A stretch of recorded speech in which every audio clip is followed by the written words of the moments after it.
Do you believe in screenwriting courses? Oh, sure. Absolutely. I'm not sure if I believe in the screenwriting contests.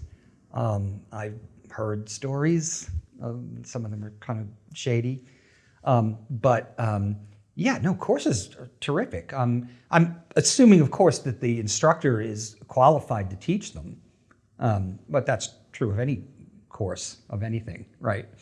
I think that like I said, I think I said earlier that, screenwriting is not just about writing screenplays. I mean, it is, but it isn't. I mean, you have to learn so much more. There's so much to be learned. You can't just watch movies. You can't just read one book about it.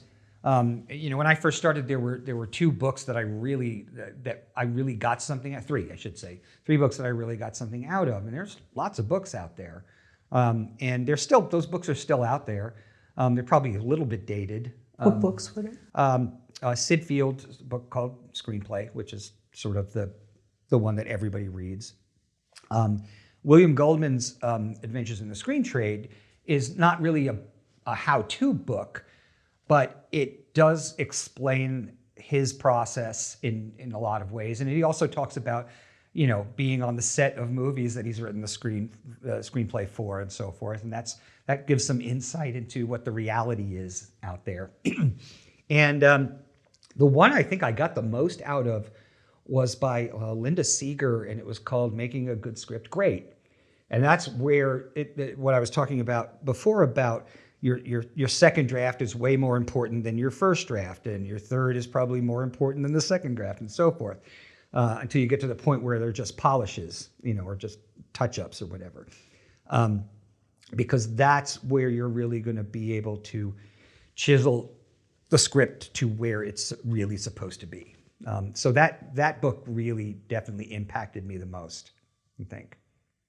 Since you draw and you write, how are the two processes similar and how are they different?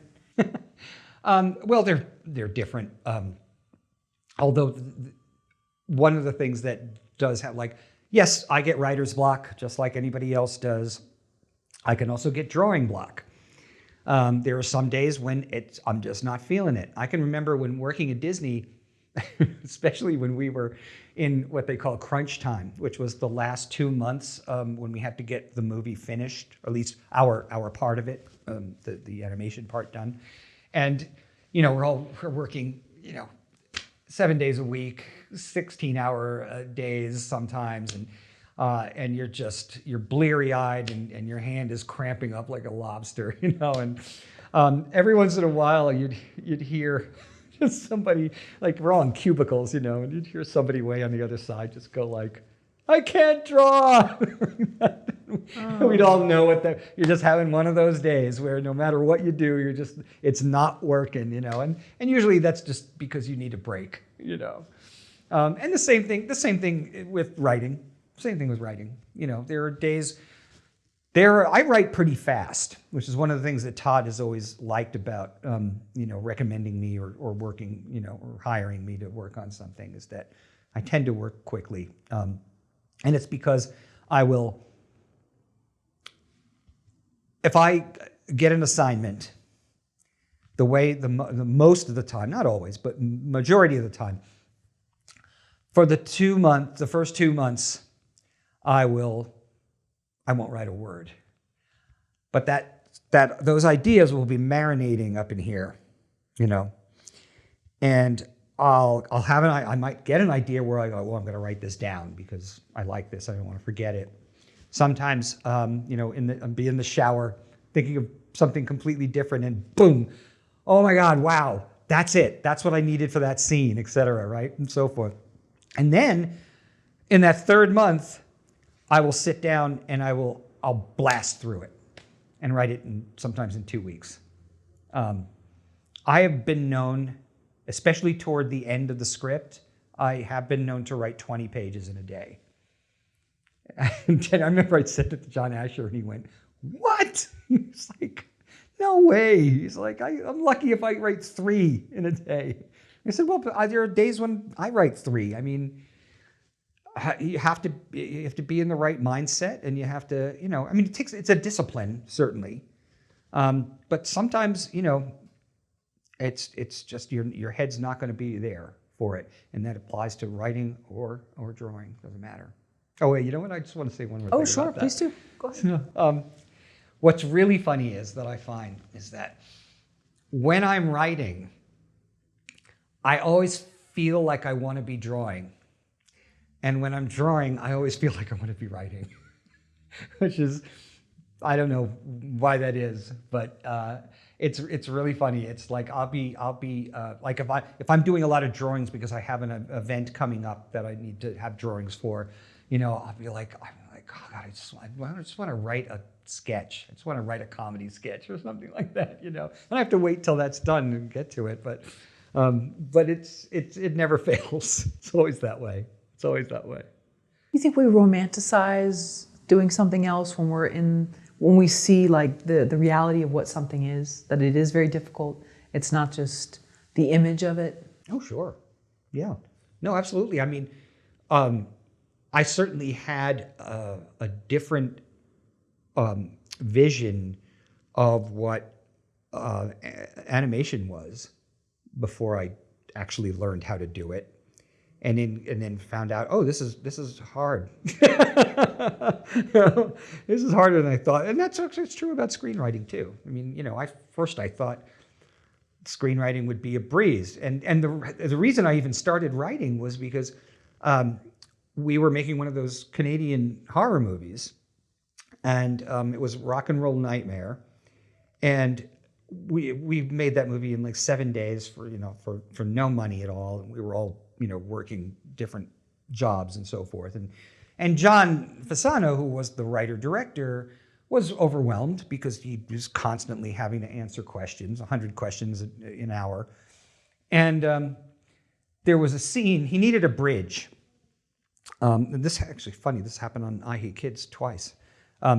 He realized that there was a hole in the script, that he needed a bridge between this scene and this scene.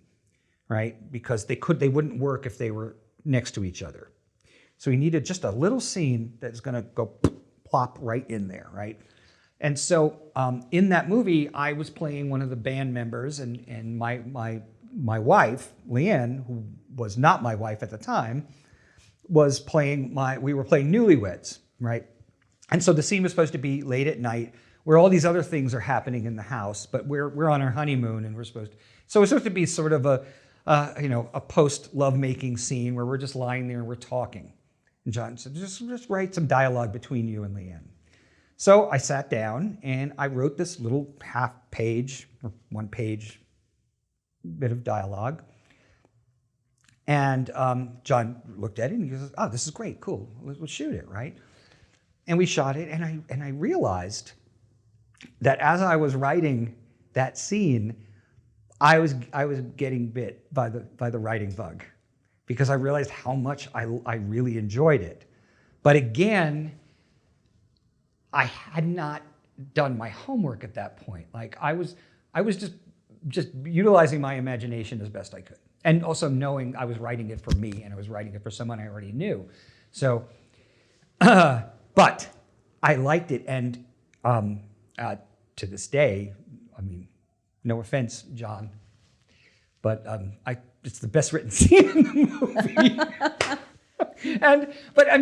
But that started the ball rolling for me to say, okay, I like that. That was fun. I want to do more of that. Because, I mean, as much fun as I was having as an actor, you play a role as an actor, and that's really cool, and that's really fun. When you're a writer, in a way, you're playing all the roles. Which is what like I said before about my acting background has definitely helped me write dialogue for my screenplays. But it's funny. Also that kind of thing happens a lot, by the way. If you're on set, or even sometimes if you're not on set, you might get a call from the director saying, I've got a hole here. I need it filled. I need a small scene. The great part about being on set was that John would come to me on set and say, I need a scene that we can shoot tomorrow with Ray and Rachel. between the two sisters, and it's going to be in a car, but it needs to bridge this scene and this scene, right? So he goes, can you give me something? So I had my laptop on set, so I sat down and I came up with this quick little scene. It was only about 6 lines. The best part about it was, though, I was like, Rachel, Ray, come here. I was like, look, I just wrote this. I want to hear how it sounds because this is your scene for tomorrow. And so they were able to read it right there in front of me, and I could hear if it was working or not. So that's a very rare circumstance. Sure. And we did another one later with Tom Everett Scott and the actor who was playing Julian, who was playing his son. Where they're just walking down the street, and it's just a little bit of conversation, a little bit more of character interaction for them, like four or 5 lines, something like that, but written on set and basically shot the next day. So unusual, but and only unusual because I was doing it on set. I mean, I'm sure it happens where the director will call a writer who's not on set and say, I need a scene by tomorrow. I'm sure that happens all the time. But this was unique in that regard. What makes a great story? Boy, that's a good question. What makes a great story is if it's something that I can't walk away from. If you've got me, because I mean, there's all kinds of stories. I'm going to be specific about this kind of story, but I know that if I'm able to walk away from a movie, even just to go, use the restroom or whatever, go make a sandwich, and not pause it, it means, and that's the world we live in now, right? It means that story has got me. And I also, I love dialogue. I just, and that's the thing I pride myself the most on. And if dialogue crackles like a fire, I love it so much. I watch a movie like Lawrence Kasdan's Body Heat, and the dialogue in that movie is just, oh my God, I would love to write something that good because it snaps, Right. It's beautiful. It's beautiful. There's a really interesting, there was a movie came out, I don't know, 3 or 4 years ago now, I think. It was a great movie with Kurt Russell, and it was called Bone Tomahawk. And it was very interesting because it was actually a horror movie, but it was very cleverly disguised as a character-driven Western, right? And the thing that kept me watching it was the writer wrote this incredibly great dialogue between all of the characters, had great dialogue. And that, to me, more than the story itself, was propelling everything forward because I couldn't wait to hear what they were going to say to each other next. So those are the things that definitely, get my blood pumping. Right, like Glenn Ross. Yes, the dialogue for that is just unbelievable. Right, and just even if this isn't your type of film, but it keeps you hooked in each of the characters, and then their agendas, whether they're overt or covert, and just the dynamics. I mean, yeah, Kasdan, like Lawrence Kasdan, Mamet, obviously. Some of my friends have been in movies, David Mamet movies, and it was just like, wow, that's pretty cool. You got to read Mamet dialogue, but that's for me. That's the biggest part of it. I mean, obviously, if a plot is so full of holes that you can't, you're almost laughing at it. Well, that's a big problem. But I'm more turned on by great dialogue than more than anything else. well, even in something that's supposed to be campy or You know, I mean, you were in the Black Roses, and just watching the few snippets. I mean, there was some great dialogue in that. Whether it was like over the top, I mean, the things that were coming out of these characters' mouths it was really funny. Yeah. It was like laugh out loud funny. So even though it may be like so over the top that somebody really wouldn't say that, it worked. Yeah. And so Well, that's yeah, you know something else too. It's funny because especially in like horror movies. If you go back to the like 1960s and you look at the British Hammer horror movies, the movies that would star Peter Cushing and Christopher Lee,